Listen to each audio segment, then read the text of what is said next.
ఒకటే ఆడపిల్ల అని ఆ గారాబం నచ్చిన ఫుడ్డే చేసి పెట్టడం ఏం లేదు. ఇది వండా ఇది తిను అంతే.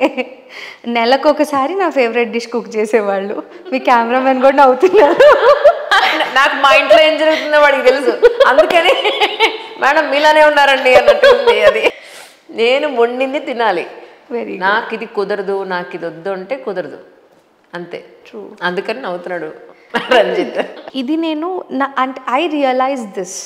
అంటే చాలామంది అనుకోవచ్చు యూనో ఆ థాట్ ఉంటుంది, నాకేం కర్మ, నేను ఎలాంటి ఫుడ్ కావాలన్నా వండి పెట్టే వాళ్ళు ఉంటారు, or I have money.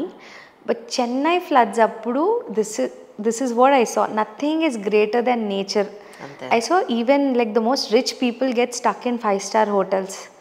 Cards ఉన్నాయి బోల్డ్, ఒక్కటి పని చేయట్లేదు, సర్వర్ని బెదిరించినా వాడు పనిచేసే పరిస్థితిలో లేరు. So they were just eating what some volunteers were giving them. True true true. So I think whether you are rich or poor, ఆ ఫుడ్ కంప్లైంట్స్ లేకుండా పెంచడం బెటర్ ఏమో అనిపిస్తుంది. చాలా ఇంపార్టెంట్, చాలా ఇంపార్టెంట్. ఏది ఉంటే అది తినేసి కడుపు నింపుకోవాల్సిన అవసరం చాలా ఉంది మనిషి కాబట్టి. Correct correct. నేను మా మదర్ అదే అంటారు, బా ఇంట్లో ఉంటే నాకు కాఫీ ఇలాగే ఉండాలి, టీ ఇలాగే ఉండాలి అంటావు, బయటికి వెళ్తే అసలు ఏం తాకుండా ఎలా ఉంటాను, ఓకే ఉంటే తింటాను, లేకపోతే దట్స్ ఓకే, ఏమీ వద్దు, నాకు ఎలా పడితే అలా తినాలంటే అవ్వదు, దాని బదులు అవాయిడ్ చేసేస్తా దాన్ని. That's better to not take it కదా. మనసుకి సంతోషం లేనప్పుడు ఎందుకు తీసుకోవాలి అని అనిపిస్తుంది. బాగున్నది తిందాం, బాగోలేదు నచ్చింది ఎందుకు తినాలి అనిపిస్తుంది. That's true. ఎప్పుడు మీరు స్టార్ట్ అయ్యారు, ఎన్ని రోజులు పట్టింది మీకు ఈ జర్నీలో? నాకు అనిపిస్తుంటే అసలు ఎక్కడైనా వాష్రూమ్కి వెళ్ళాలంటే పరిస్థితి ఏంటి అంత హైవే మీద? అంటే నేను టోటల్ జర్నీ 24 daysది పెట్టుకున్నానండి. Oh my god. Long. I wanted to start from Srinagar and end with Manali and Chandigarh. మధ్యలో హోటల్ తీసుకుని ఆగారా? ఒక్కొక్క చోట వెళ్ళే చోట ముందే ప్లాన్ చేసుకుని హోటల్స్ అవి బుక్ చేసుకుని. నాకు టోటల్ జర్నీ చెప్పు బంగారు తల్లి. అక్కడ అక్కడ అక్కడ ముక్కలు చెప్తా కదా, ఎక్కడి నుంచి మొదలు పెట్టారు, ఎలా మొదలయ్యారు, ఎలా వెళ్ళారు, మళ్ళీ రిటర్న్ ఎలా వచ్చారు, మొత్తం డీటెయిల్ కావాలి. Consciously we took a flight to Srinagar. Direct లే తీసుకుంటే 3-4 days సేవ్ అయ్యేవి.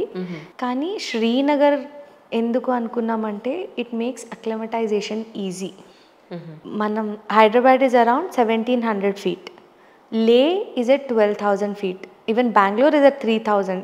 సో 3 to 12 కూడా అంత డిఫరెన్స్ వచ్చేసరికి when you directly land in flight in లే, నాజియా ఆర్ సడన్ హెడేక్స్, ముక్కులోంచి ఇలా 1-2 drops బ్లడ్ రావడం, ఇలాంటి ప్రాబ్లమ్స్ అన్నీ ఉంటాయి. సో అందుకని శ్రీనగర్కి ఫ్లైట్ తీసుకుని 3 days అదే పనిగా like first Sonmarg, next Kargil, అలా లేకి 3 days తీసుకొని రీచ్ అయ్యామన్నమాట. సో ఈ హాల్ట్స్ వల్ల మన lungs will get use to that altitude. So అలా అక్లమటైజేషన్ కోసం 3 days పెట్టుకుని దెన్ వి రీచ్ లే.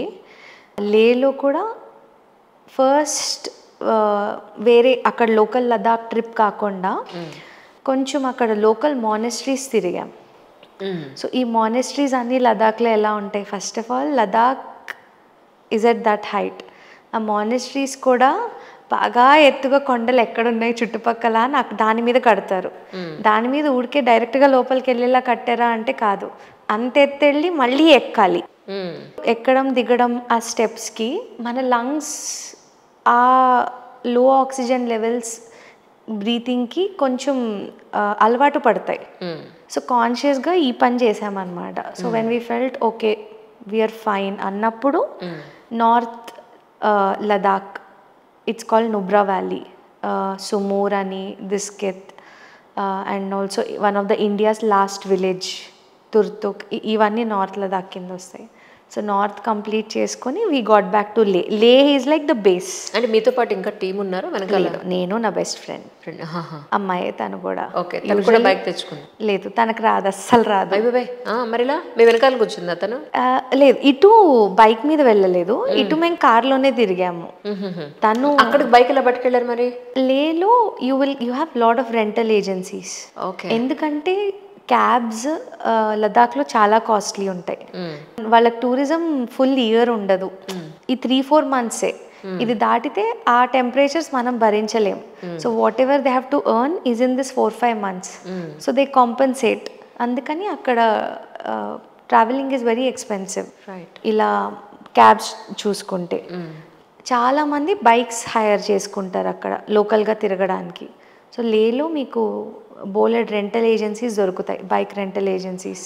మీరు బెంగళూరులో బుక్ చేసుకున్న బైక్ ఏదైతే ఉందో రెంట్కి తీసుకుంది, అది మీరు ఇంతవరకు తీసుకురాలేదు అయితే?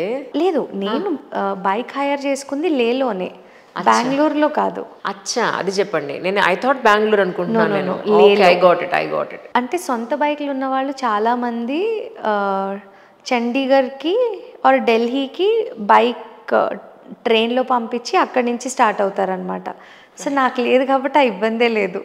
లేకెళ్ళి అక్కడి నుంచి బైక్ రెంట్కి తీసుకున్నాను. అంటే ఇప్పుడు మీతో పాటు మీ ఫ్రెండ్ వచ్చిందన్నారు కదా? అవును. సో తను ఎలా మీతో పాటు జర్నీ చేశారా, చేయలేదా? లేదు, బైక్ చేయలేదు. అసలు బైకింగ్ అన్న ప్లానే లేదు. ఏదో ఒక రోజు అలా సరదాగా తీసుకుని తిరుగుదామనే అనుకున్నా, సరే వచ్చు కాబట్టి. తను ఉన్నప్పుడు ఉమింగ్లా చేయలేకపోయాం మేము. సో తను వెళ్ళిపోయింది. She was there only for 12 days. దాని తర్వాత నెక్స్ట్ 12 days నాది సోలో జర్నీ.